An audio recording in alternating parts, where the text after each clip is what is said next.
네, 분일 찬양대 귀한 찬양 감사합니다. 그리고 오늘도 설 명절 앞에도 이렇게 하나님의 집이 가장 좋아서 하나님을 예배하는 모든 성도님들의 마음에 하늘의 사랑이 가득하기를 소망하고 축복합니다. 예수님은 우리에게 오신 이유를 이렇게 말씀하셨습니다.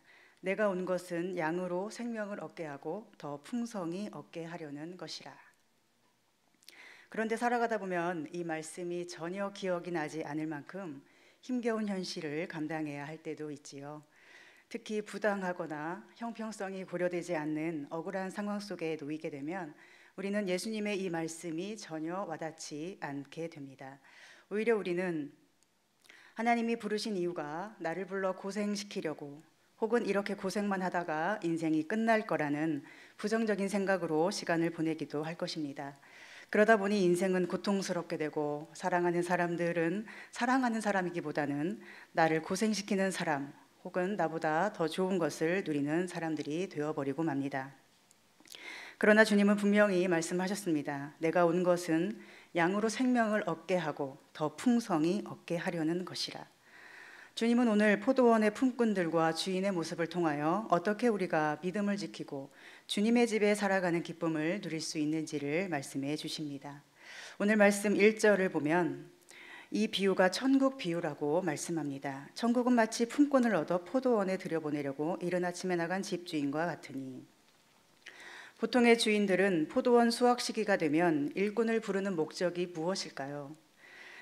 그들을 사용해서 일을 하고 그 일을 통해 이득을 얻기 위함입니다. 그러니 일꾼을 부르는 기준은 당연히 일을 잘하게 생긴 사람들일 것입니다.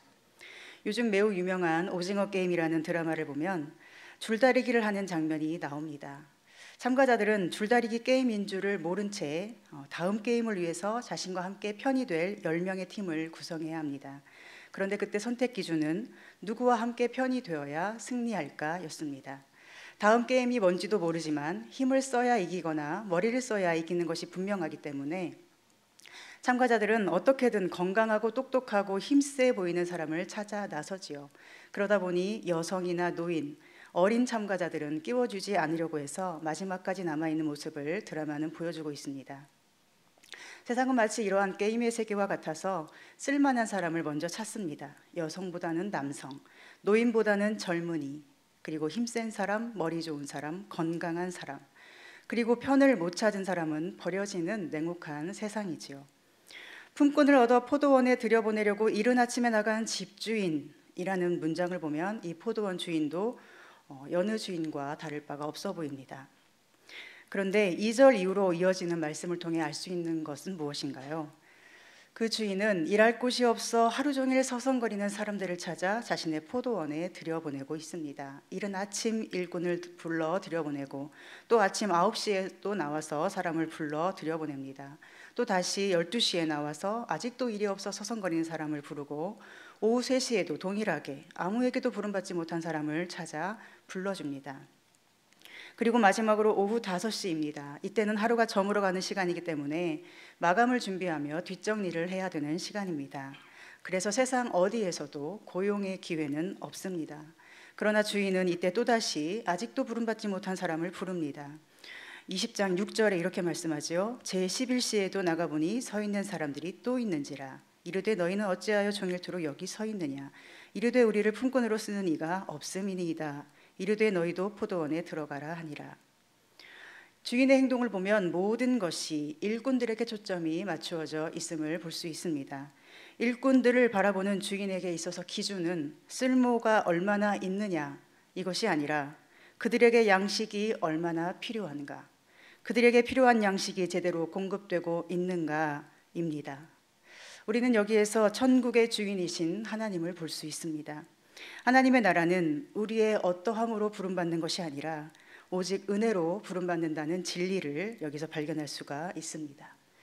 일찍 부름받아서 오랫동안 섬길 수 있는 것도 하나님의 은혜이고, 뒤늦게 부름받아 매우 짧게 섬기는 것도 하나님의 은혜라고 할 수 있는 것은 부르신 분의 목적이 오직 일꾼에게 생명 양식을 공급하려는 것이기 때문입니다.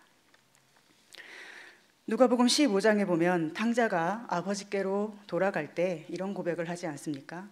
내 아버지 집에는 양식이 풍족한 품꾼이 얼마나 많은가. 그러나 나는 여기서 줄여 죽는구나. 하나님의 나라는 품꾼조차 양식이 풍족하다는 것입니다. 하나님의 나라에는 서로 높고 낮은 계급이 아니라 생명을 공급하고 생명을 공급받는 사랑의 관계만이 존재합니다. 나를 품꾼의 하나로 보소서라고 고백하면서까지 아버지의 집으로 가고 싶다고 한 탕자처럼 오늘 우리도 내 아버지의 집에서 풍족한 생명을 공급받을 수 있음에 감사할 수 있었으면 좋겠습니다. 모든 것이 은혜이기 때문에 일꾼들끼리 서로 비교하거나 경쟁하거나 원망하는 마음을 품지 않고 오직 주인이신 하나님, 나를 불러 생명 주시는 그 하나님의 마음을 알아서 언제나 기쁘게 섬기는 우리 모두가 되기를 소망합니다. 한편 2절 말씀에 보면 일꾼들이 약속받은 돈이 한 데나리온이라고 말씀합니다. 이것은 당시 일꾼의 하루 품삯으로 요즘으로 환산하면 약 10만 원 정도 되는 금액입니다. 이 한 데나리온의 약속을 받은 덕분에 이른 아침에 들어간 일꾼은 하루 종일 서성거리지 않아도 되고 나를 불러주는 곳이 없을까 두리번거릴 필요가 없는 그런 하루를 보내게 됩니다. 한 데나리온의 약속을 통해서 그는 하루를 살아갈 양식을 공급받을 뿐 아니라 자신의 유능과 무능에 대해서 걱정하지 않을 수 있고 내가 쓸모 있구나 쓸모 없구나에 대해서 염려하지 않을 수 있는 평안함을 선물로 받은 것입니다. 그런데 문제는 하루가 다 지나고 품삯을 받을 때에 일어나지요. 주인은 맨 나중에 들어온 사람을 불러 가장 먼저 한 데나리온을 주었습니다. 가장 먼저 들어온 사람들은 생각했습니다. 1시간 일한 사람에게도 이렇게 많이 주니 나에게는 훨씬 더 보상이 따르겠구나.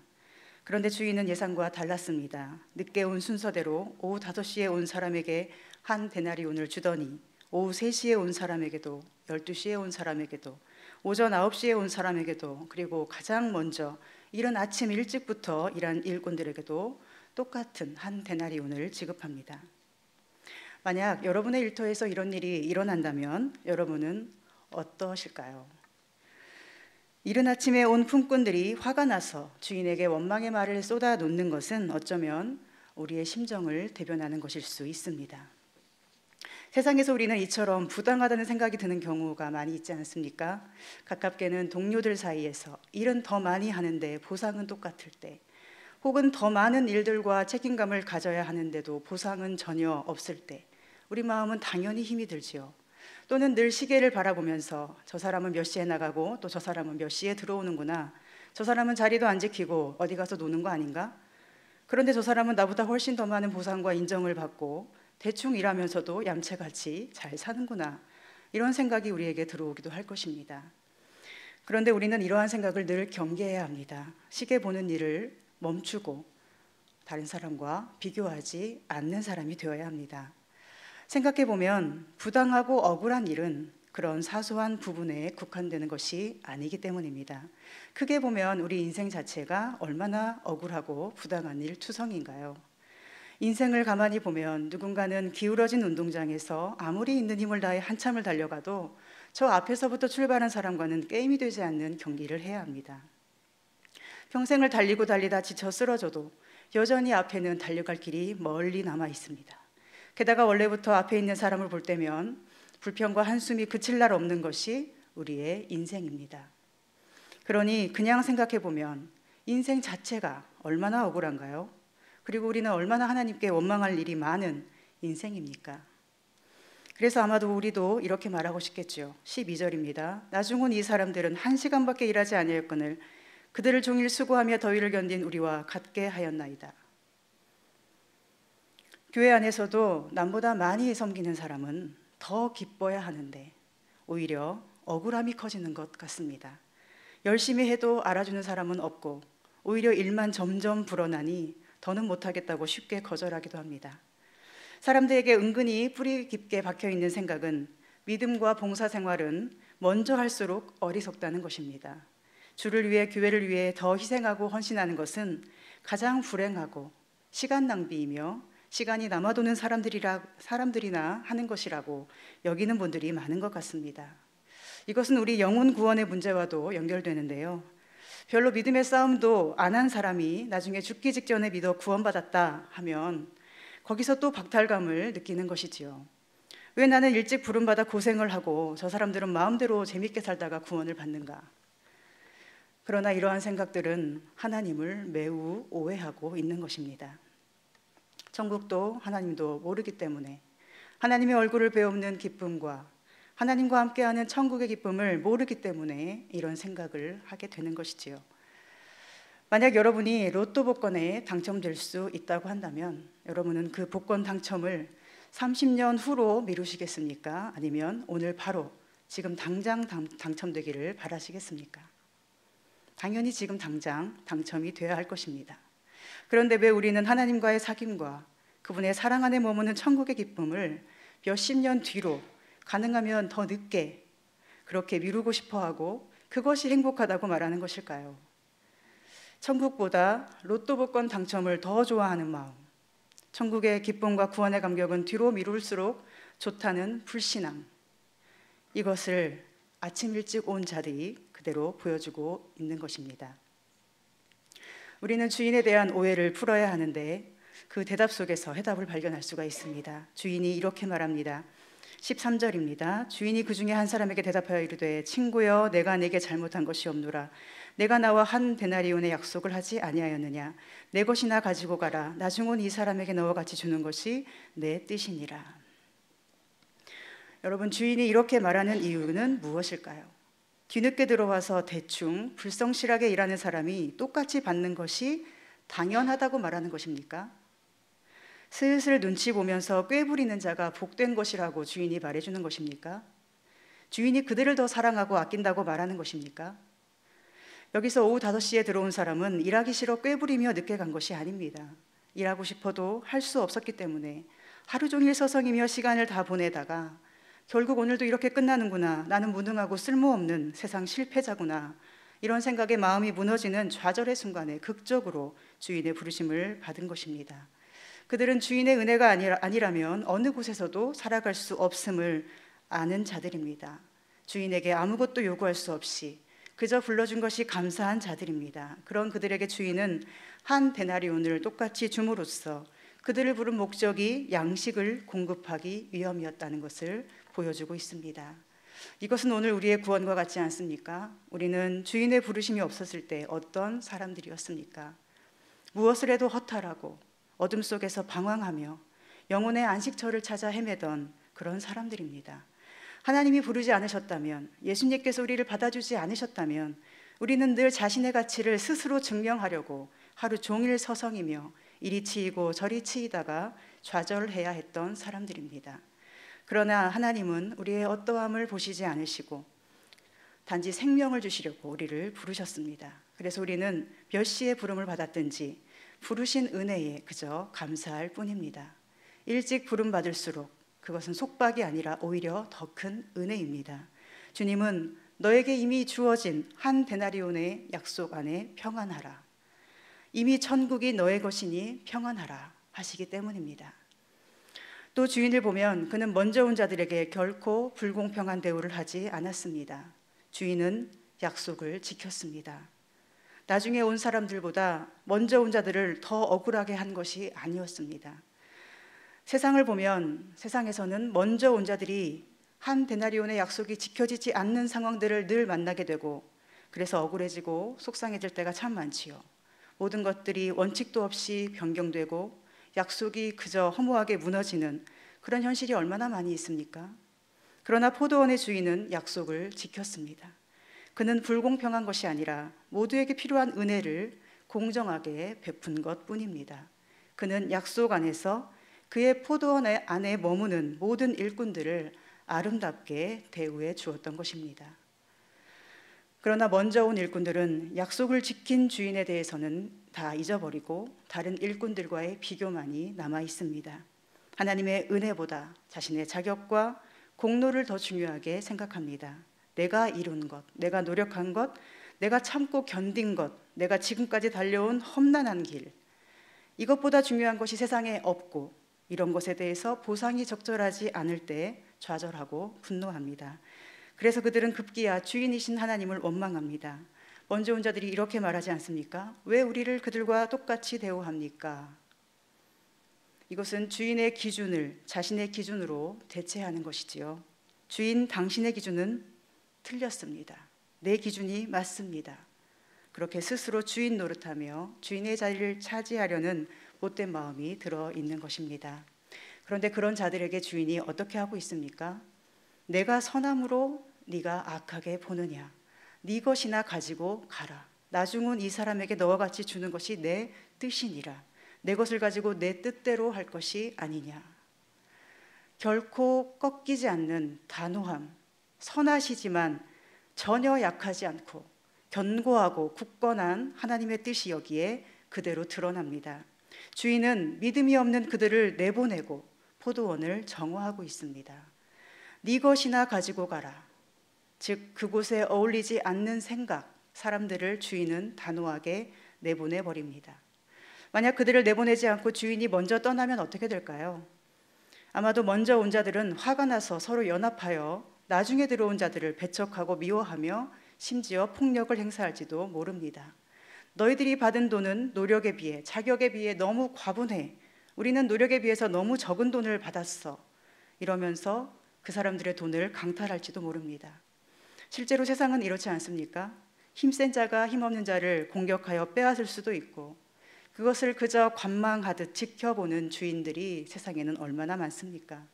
중간에서 남의 것을 가로채고 자기 이득에 따라 양심도 없이 행동하는 자들, 그리고 그것을 눈감아주는 주인들이 우리 주변에 너무도 많이 있지 않습니까? 오징어 게임이란 드라마 속에서도 저에게 정말로 끔찍했던 것은 언제든지 서로가 서로를 죽일 수 있도록 허용되었다는 점입니다.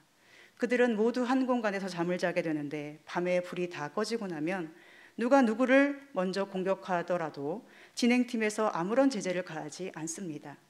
누가 누구를 죽이든 누가 죽어서 나가든 아무런 중재를 하지 않기 때문에 모두가 뜬 눈으로 밤을 지새우며 죽지 않고 살아남으려고 애를 태우게 됩니다. 그런데 진행팀에서 갑자기 나타나는 순간이 있는데 그때는 바로 누군가가 그렇게 싸우다가 죽었을 때입니다. 누군가 죽게 되면 진행팀에서는 드디어 굳게 닫혀있던 문을 열어주고 관을 들고 나타나서 죽은 사람을 메고 순식간에 사라져버립니다. 마치 이 세상이 그 속에 축소되어 나타나는 것처럼 보이지 않으십니까? 아무리 발버둥 쳐도 살려달라고 소리쳐도 아무것도 바뀌지 않다가 결국 힘없는 자가 죽어나가야만 악한 구조가 조금씩이라도 움직이는 세상의 모습을 드라마가 보여주는 것 같았습니다. 만약 포도원이 이와 같다면 주인은 모든 사람에게 한 데나리온을 준 후에도 그저 떠나면 그만입니다. 결론이 어떻게 나든지 너희들끼리 알아서 조정하고 정리해. 그렇게 하면 먼저 온 자들로부터 주인은 어떤 원망도 들을 필요가 없습니다. 그러나 대신 피해는 누구에게 가는 것일까요?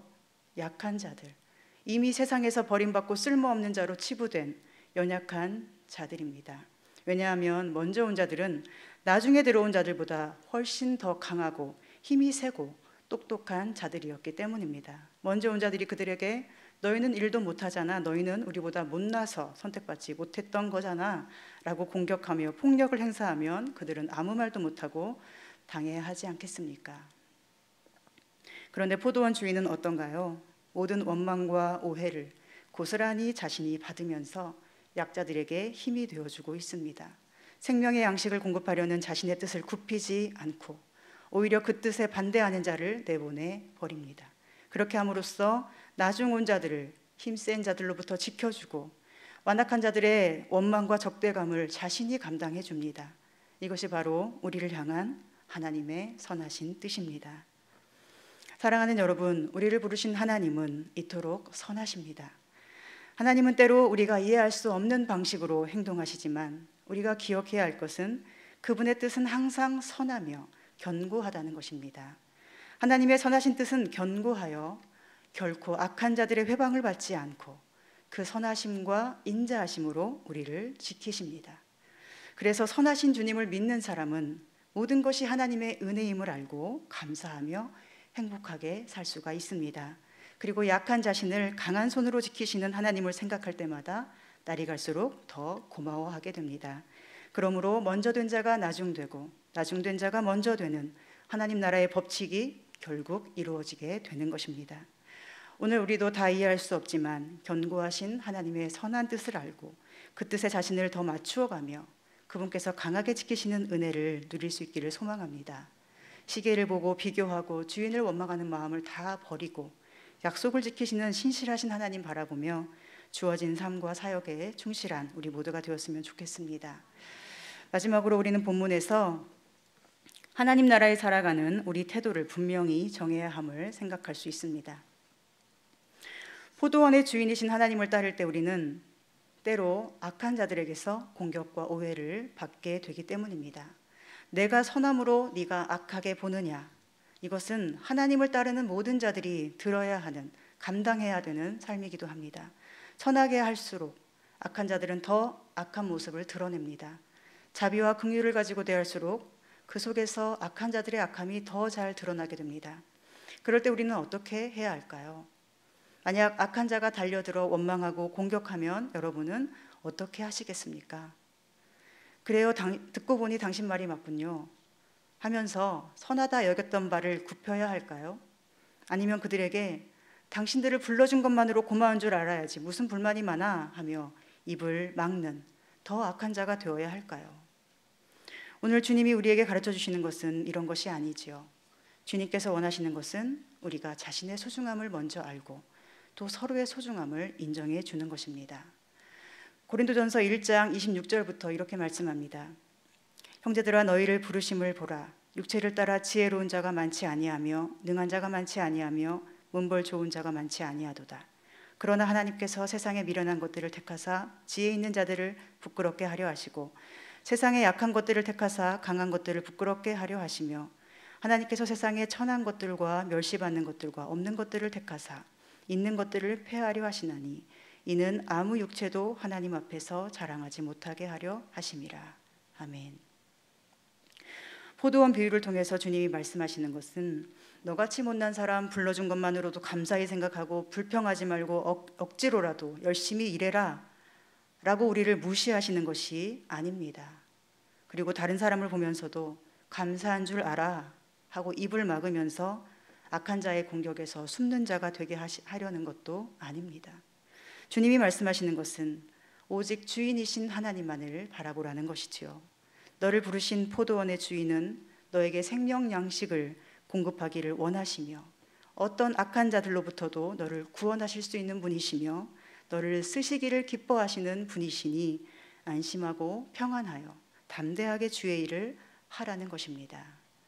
우리의 주인이 오직 하나님이심을 알 때에만 우리는 자신의 어떠함을 부끄러워하거나 자랑하지 않고 오직 하나님 안에서 자신을 소중히 여길 수 있습니다. 그리고 그 소중함으로 내게 분부하신 모든 일을 귀히 여길 뿐 아니라 다른 사람 또한 귀히 여기는 마음으로 생명의 양식을 공급하는 통로로 쓰임받을 수 있을 것입니다.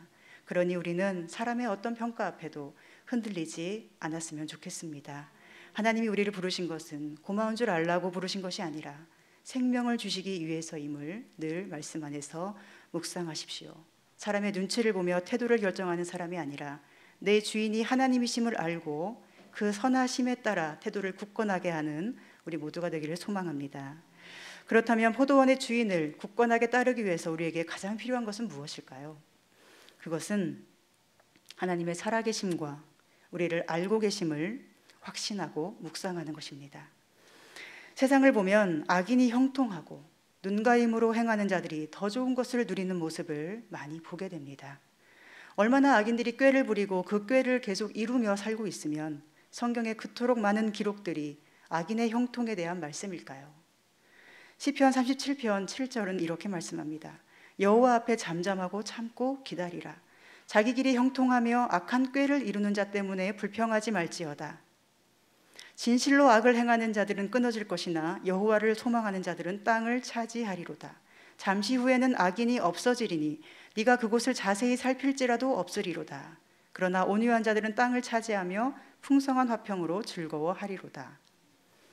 악인은 잠시 동안 형통한 길로 가는 듯 보입니다. 그런데 그 잠시의 기간이 얼마나 오래 지속될지, 그동안 우리는 얼마나 더 답답해야 할지는 저도 모르겠습니다. 그러나 분명한 것은 악인은 반드시 끊어지고 없어진다는 것.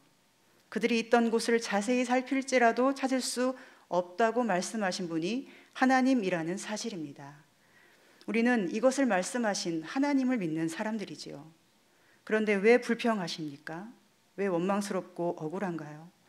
사실은 하나님을 믿지 못하기 때문 아닌가요? 하나님이 다 아신다는 것을 믿지 못하는 것 아닙니까? 그러나 주님은 이렇게 말씀하십니다. 충성되고 지혜 있는 종이 되어 주인에게 그 집 사람들을 맡아 때를 따라 양식을 나눠줄 자가 누구냐? 주인이 올 때에 그 종이 이렇게 하는 것을 보면 그 종이 복이 있으리로다.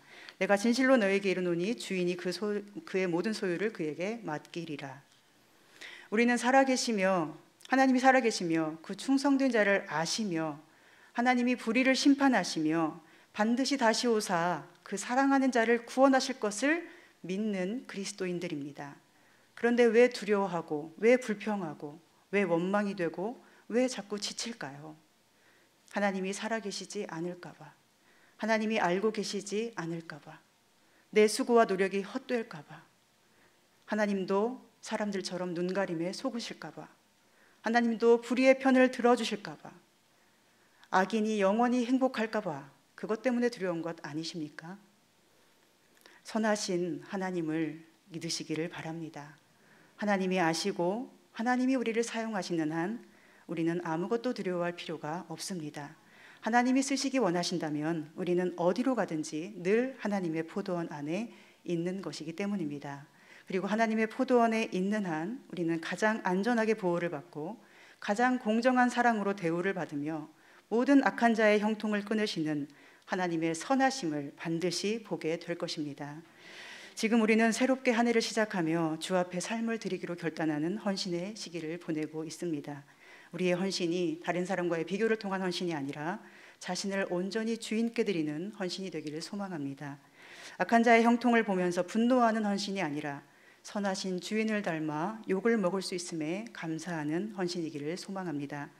우리가 있는 모든 자리의 주인은 하나님이시니 주인 노릇하며 함부로 대하는 자들 앞에서도 평안하고 담대할 수 있기를 소망합니다.